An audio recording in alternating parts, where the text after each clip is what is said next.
Kumusta sa inyong lahat? Ako si Bianca Manalo. Ngayong araw ay susuriin natin ang paksang ito, hinarang. Sa huling sandali, bago sumakay ng eroplano, wag na wag tatanggalin ang 3 uri ng balot na mga binili sa duty-free shop dahil sa isang iglap, maaari itong maituring na bawal dalhin at masayang lang ang 10,000 piso bilang isang flight attendant na may 15 taong karanasan. Marami na akong nasaksihan at natutunan sa iba't ibang paliparan sa buong mundo. Ngayon, ibabahagi ko sa inyo ang mahalagang impormasyon na ito. Kung ngayon ay nakatayo kayo sa duty-free shop ng paliparan sa Paris, Tokyo o Dubai, hawak ang resibo mula sa libo-libo o kahit 10,000 pisong halaga ng inyong pinamili, tulad ng mga mamahaling skincare limited edition na alak o branded na bag at naghahanda kayong isiksik ang mga ito sa inyong carry-on bag. Sandali lang po. Pakiusap, pigilin ninyo muna ang inyong ginagawa at pakinggan ang sasabihin ko. Huwag na huwag ninyong tatanggalin ang transparent na balot. Kahit na sa tingin ninyo ay malaki ito at masisikip na ang inyong maleta. Dahil kapag tinanggal ninyo iyon, malaki ang posibilidad na sa huling 10 minuto bago sumakay ng eroplano, mapapanood ninyo na lang na itatapon ng security officer ang mga mamahaling bagay na iyon sa basurahan. Marami ang mag-iisip, bakit nabayaran ko na ito? May resibo naman ako, personal ko ng ari-arian ito. Hindi ba't kalayaan kong gawin ang gusto ko dito, lalo pat sa panahon ngayon, Mayo? Taong 2026, ang teknolohiya sa seguridad ng paliparan ay sobrang advanced na. Ang mga pangunahing paliparan sa buong mundo ay gumagamit na ng pinakabagong CT scanners. Hindi na kailangang ilabas ang laptop at tablet, makikita na ang laman nito. Hindi ba't makikilala ng security officer ang isang boteng hindi pa nabubuksan na pabango? Ito ang pinakamaling akala, ang pinakamahal na pagkakamali. Sasabihin ko sa inyo ang isang nakakapanakit na katotohanan. Sa Mayo taong 2026, ang lohika ng International Civil Aviation Security ay nagbago ng malaki. Ang binibili ninyo ay hindi lamang ang produkto mismo. Binibili ninyo rin ang isang legal na exemption na sinusuportahan ng orihinal na balot. Noong nakaraang buwan, isang kaibigan na lumipat ng flight sa London Heathrow Airport ang nagtapon ng pulang selyadong bag ng duty-free dahil sa tingin niya ay masyadong malaki ito. Habang naghihintay siya sa waiting lounge, kinuha niya ang 2 set ng mamahaling skincare na nagkakahalaga ng mahigit 30,000 piso, inilagay ng maayos sa kanyang makeup bag at itinapon ang malaking plastic bag. Ang resulta, sa secondary security checkpoint, hindi na siya binigyan ng pagkakataon ng airport police na magpaliwanag. Itinuro lang nila ang mga undefined liquids na walang balot at sinabing, paumanhin po, hindi ito sumusunod sa regulasyon. Kailangan itong kumpiskahin.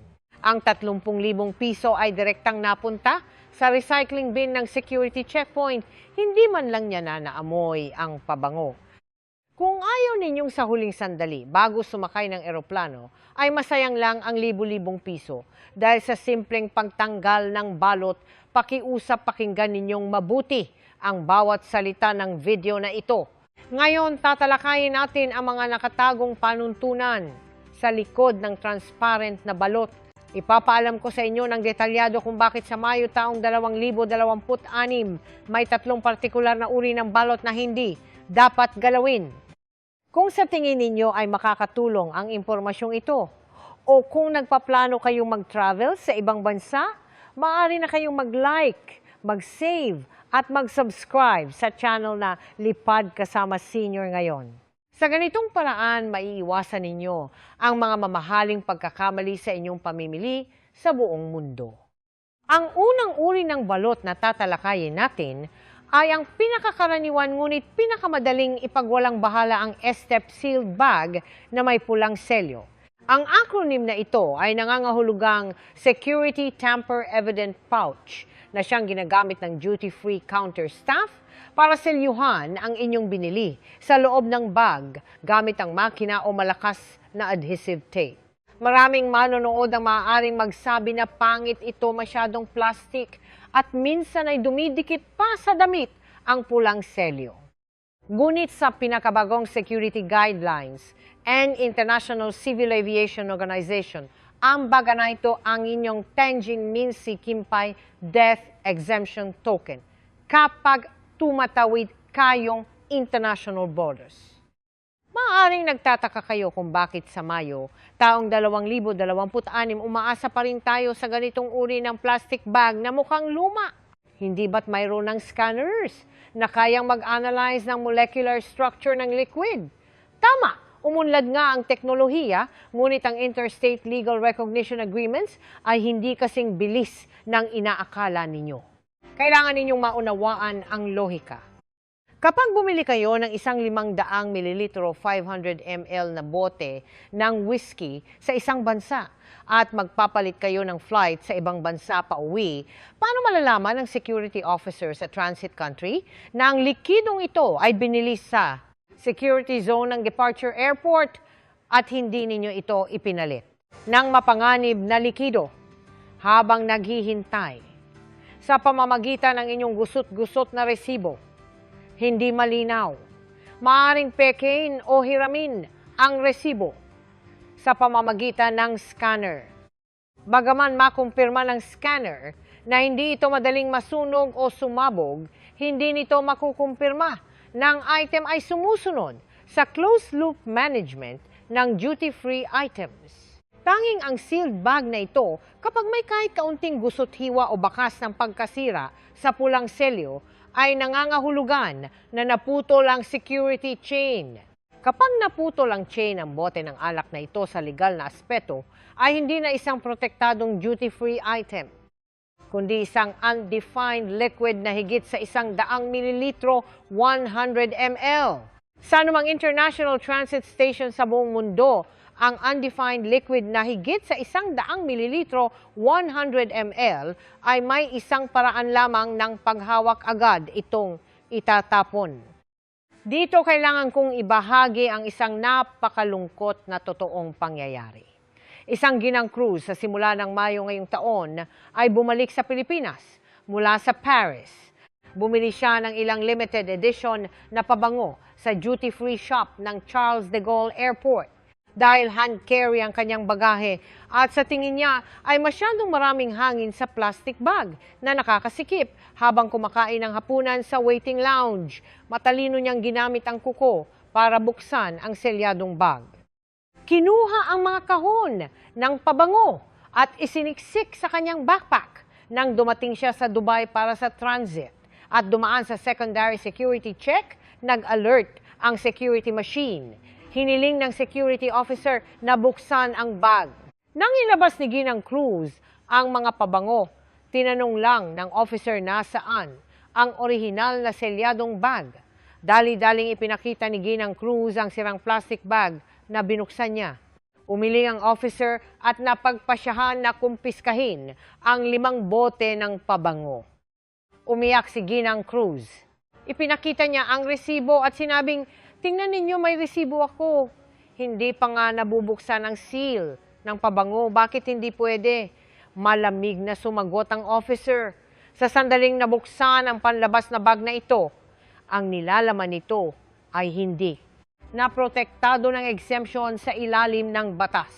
Ito ang tinatawag na naging bawal sa 1 segundo. At sa Mayo taong 2026, may isa pang demonic detail na hindi alam ng marami ang posisyon ng resibo. Ang mga selyadong bag ngayon ay may espesyal na dinisenyong transparent na inner pocket. Ang pinakabagong requirement ng International Civil Aviation Organization ay dapat nakaharap ang resibo palabas at dapat itong malinaw na maskan ng security officer nang hindi binubuksan ang bag.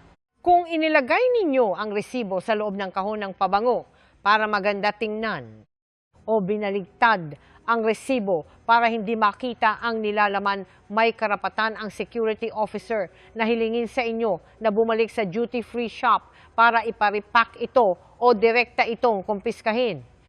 Kaya tandaan po ninyo, sa duty-free shop, hindi lang kayo bumibili ng produkto, kundi pati na rin ang pass na sinusuportahan ng balot na ito. Ang manipis na layer ng plastic bag na ito ang inyong tanging kasunduan ng tiwala sa pagitan ninyo at ng security officers sa buong mundo. Ang pagpunit nito ay ang inyong unilateral na pagpunit sa exemption ng seguridad. Sa puntong ito, kung sa tingin ninyo ay nakakatulong ang mga detalyeng ito, tandaan na ibahagi ang video na ito sa inyong mga travel group o sa mga kaibigan ninyong madalas mag-abroad para sa pasalubong. Ang susunod na uri ng balot ay maaaring mas nakatago kaysa sa plastic bag na ito, ngunit mas mahalaga. Ito ang brand original factory seal at biometric label na ating tatalakayin. Ang layer ng balot na ito ay karaniwang makikita sa mga napakamamahal na high-end skincare sets, top-tier spirits o mamahaling accessories. Bakit natin lalo pang binibigyang diin ang Mayo taong 2026 dahil sa taong ito? Ang nangungunang 50 aviation hubs sa buong mundo ay ganap nang nagpatupad ng AI-assisted liquid identification system. Dati maaaring tiningnan lang ng security officer ang resibo sa sealed bag at pinadaan na kayo. Ngunit ngayon ang CT scanner sa security checkpoint ay direktang tinitingnan ang lahat ng inyong balot gamit ang high energy radiation. Ang mga nangungunang luxury brand ngayon upang labanan ang counterfeiting at makipagtulungan sa aviation security ay malawakang nagdagdag ng Vulnerability Near Field Communication NFC Traceability Tags o micrometer level holographic seals sa mga duty-free exclusive na produkto. Kapag ang mga item na ito ay dumaan sa security scanner agad na, ikinokumpara ng system ang digital twin information ng item. Kung buo ang seal, ipinapalagay ng system na ito ay orihinal na gawa ng factory at ligtas. Ngunit kung ang seal ay may anumang pisikal na pinsala, kahit na sinira lang ninyo ang isang sulok dahil sa kuryosidad, para tingnan ng bote sa loob ang babala ng system ay direktang tataas sa pinakamataas na antas. Mula sa pananaw ng aviation security, kapag nasira ang brand seal, ang skincare product na nagkakahalaga ng libu-libong piso ay hindi na skincare product.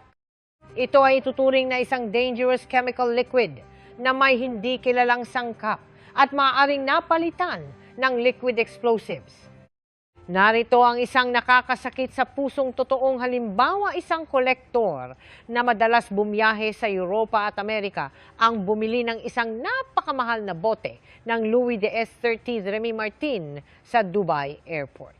Dahil matagal siyang naghintay sa first class lounge at gusto niyang gumawa ng immersive unboxing video para sa social media, inalis niya ang translucent plastic wrap sa labas ng kahoy na kahon ng alak at inalis din ang brand laser anti-counterfeit sticker. Sali siyang bote. Ang kanyang mindset noon ay napaka-representative, sige, nasa restricted area pa rin naman ako ng airport. Hindi ko naman ininom ang alak at mayroon akong kumpletong resibo. Ano ang ikakatakot ko? Ang resulta, nang lumipad siya patungong Amerika at naharap sa huling random check sa boarding gate, nagkaroon siya ng problema. Ayon sa High-Risk Container Management Regulations na ipinatupad ng US Transportation Security Administration noong Mayo, taong 2026, dahil sa nasira na ang original factory physical seal ng bote ng alak. At ang dami nito ay higit sa 100 mililitro, 100 ml.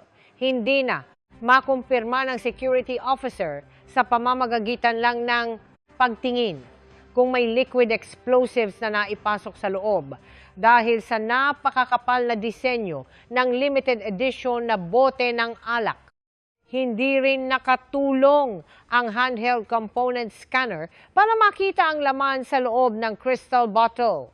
Sa huli, binigyan siya ng security officer ng 2 pagpipilian. Alinman ay sumuko siya sa paglipad o panoorin niyang itapon ang artwork na ito sa basurahan. Tumaas agad ang presyon ng dugo ng kolektor, ngunit wala siyang magawa laban sa batas at mga panuntunan. Sa Mayo taong 2026, pakiusap ilagay ninyo sa Absolute Forbidden Zone ang 3 uri ng seal na ito. One, ang Fragile Traceability Sticker. Ang sticker na ito ay karaniwang nakalagay sa buong bukana ng packaging box. Ang katangian nito ay madaling masira. Kahit na gumamit kayo ng hair dryer para painitin, hindi ninyo ito matatanggal ng walang pinsala. Sa sandaling ipakita ng sticker, ang salitang invalid ang inyong item ay nawawala ng pagkadalaga sa mata ng security. Numarong, ang smart ring sa leeg ng bote. Maraming mamahaling alak ngayon ang may maliliit na sensing areas sa leeg ng bote. Ito ay upang maiwasan ang pagpapalit ng likido. Kung inalis ninyo ang singsing na ito para lang sa feel o para punasan ng bote, siguradong magti-trigger ito ng alarma sa security scanner. 3. Ang multiple nested packaging. Maraming tao para makatipid sa espasyo sa maleta ang nagtatanggal ng maliliit na cream jars mula sa malalaking kahon at itinapon ang malalaking karton.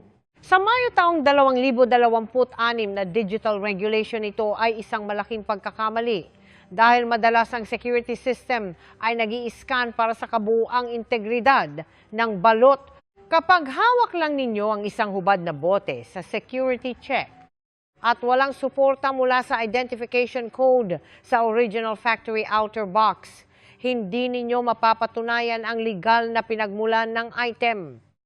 Maaaring magtanong ang ilan, kung tatanggalin ko at ididikit ulit ng glue, hindi ba pwede? Sasabihin ko sa inyo, hindi talaga pwede. Ang mga security system ngayon ay hindi lang tumitingin sa labas, mayroon din itong kakayahan sa refraction analysis. Ang mga air pockets o voids na naiwan, na glue, adhesion o ang fiber tears sa mga punit na papel ay malino na makikita sa 16,000 Simliu K resolution, Tosik Yingxiang.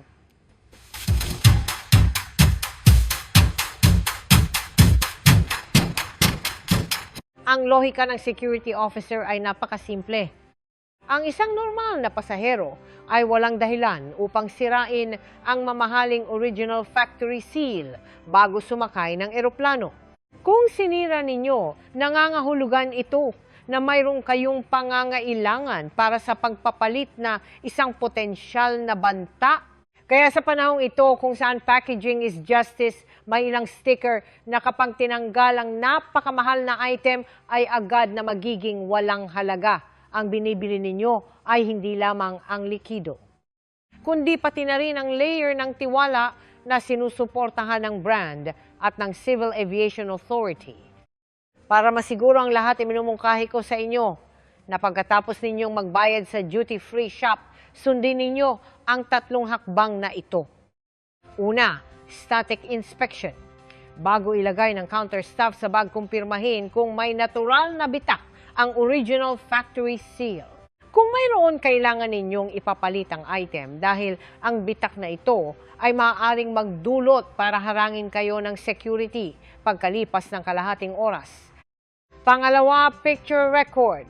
Kumuha ng malinaw na larawan ng selyadong bag resibo at ang seal ng item. Kung magkaroon ng dispute sa huli, ito ang inyong tanging ebidensya para iligtas ang inyong sarili. Pangatlo, pigilan ang inyong kuryosidad. Gaano man kaganda ang kahon, kailangan ninyong magpigil hanggang sa makalapagang eroplano at makauwi na kayo bago ito buksan. Ngayon, hayaan ninyong magbigay ako ng isang maliit na paalala.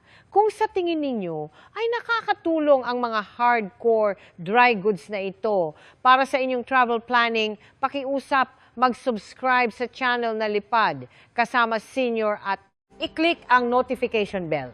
Sa ganitong paraan, hindi ninyo mapapalampas ang anumang bagong panuntunan tungkol sa global travel at shopping sa Mayo taong 2026.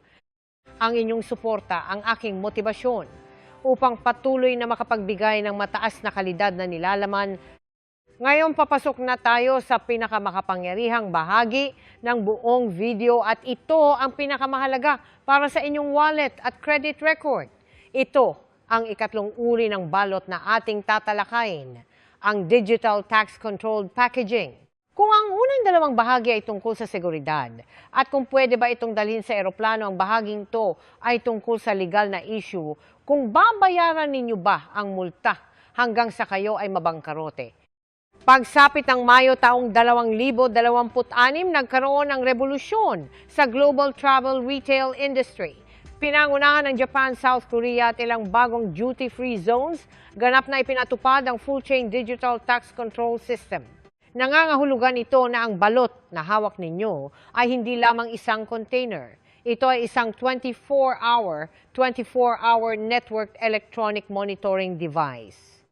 Napansin ba ninyo na ngayon, kapag bumibili kayo ng isang bagay sa duty-free shop sa loob ng Japan, hindi na naglalagay ang counter ng makakapal na papel na resibo sa inyong pasaporte. Sa halip sa harap ninyo, gagamitin ng cashier ang isang espesyal na tape na may nakasulat na Mayo taong 2026 tax control upang selyuhan ang inyong plastic bag. Ang tape na ito ay naglalaman ng napaka-advanced na Flexible Radio Frequency Identification RFID chips. Kapag dumaan kayo sa customs clearance gate ng airport, kahit hindi kayo magdeklara, automatikong magsesense ng scanning array ang status ng mga chips sa inyong maleta. Ang lohika ng pagpapasya ng system ay napakalupit hanggat ipinapakita ng chip signal na buo ang balot, automatikong makukumpleto ang inyong tax refund process. Ngunit sa sandaling mapunit ang tape, permanenteng masisira ang circuit sa loob ng chip. Agad na ipapasa ng system na kayo ay nagbukas at nag-consume ng duty-free item na iyon sa loob ng bansa. Narito ang isang totoong kaso na nangyari noong Enero ng taong ito. Isang vlogger ang bumili ng high-end camera lens at skincare products sa Japan na may kabuuang halaga na humigit kumulang 1,500,000 milong 700,000 Japanese yen o humigit kumulang 70,070,000 piso. Para makatipid ng espasyo, inalis niya ang lahat ng kahon sa hotel sa pag-aakalang mas magiging ligtas kung muling ibabalot ng bubble wrap. Inakala niya na hanggat may resibo siya, hindi siya gagambalain ng customs. Ang resulta, sa airport exit gate agad na nagpakita ng pulang ilaw ang system. Magalang siyang pinapasok ng customs personnel sa declaration room. Ang dahilan ay sinira niya ang tax-controlled packaging na may chip. Ang huling resulta ay kinailangan niyang bayaran ang 10% consumption tax on the spot. At dahil sa paglabag sa duty-free item management regulations, pinatawan siya ng 30% administrative penalty.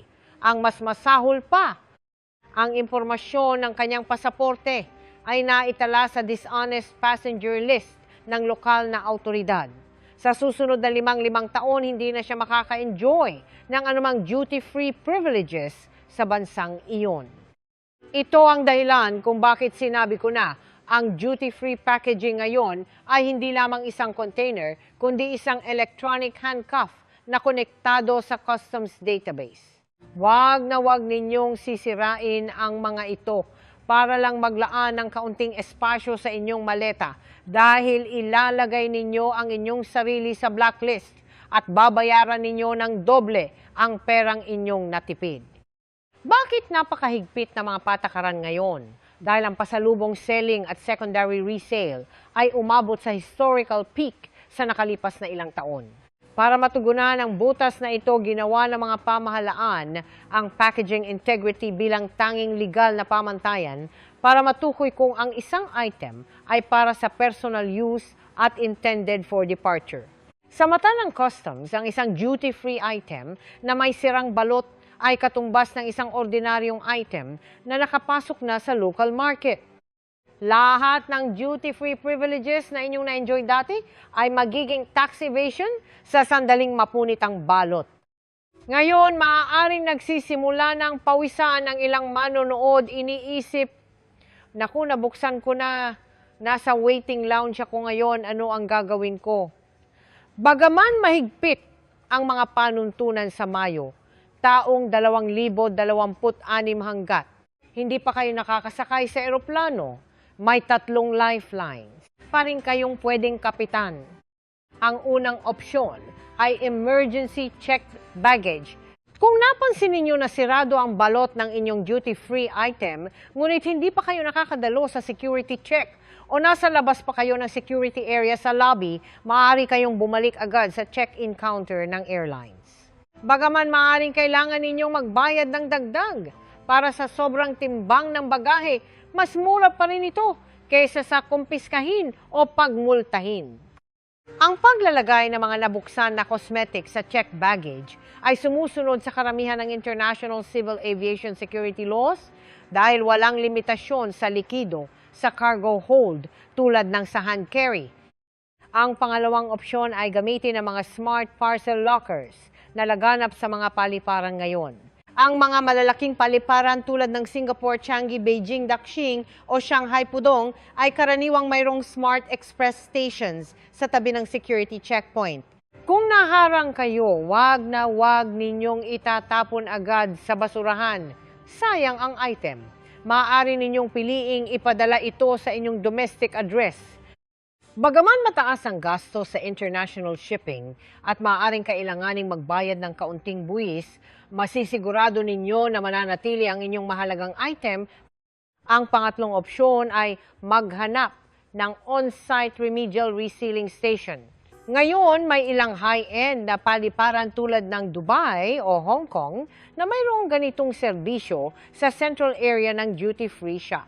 Basta dalhin ninyo ang orihinal na resibo at hilingin sa staff na kumpirmahin na walang problema ang inyong item, maaari silang maglagay ulit ng opisyal na sealed bag at lagyan ng stamp.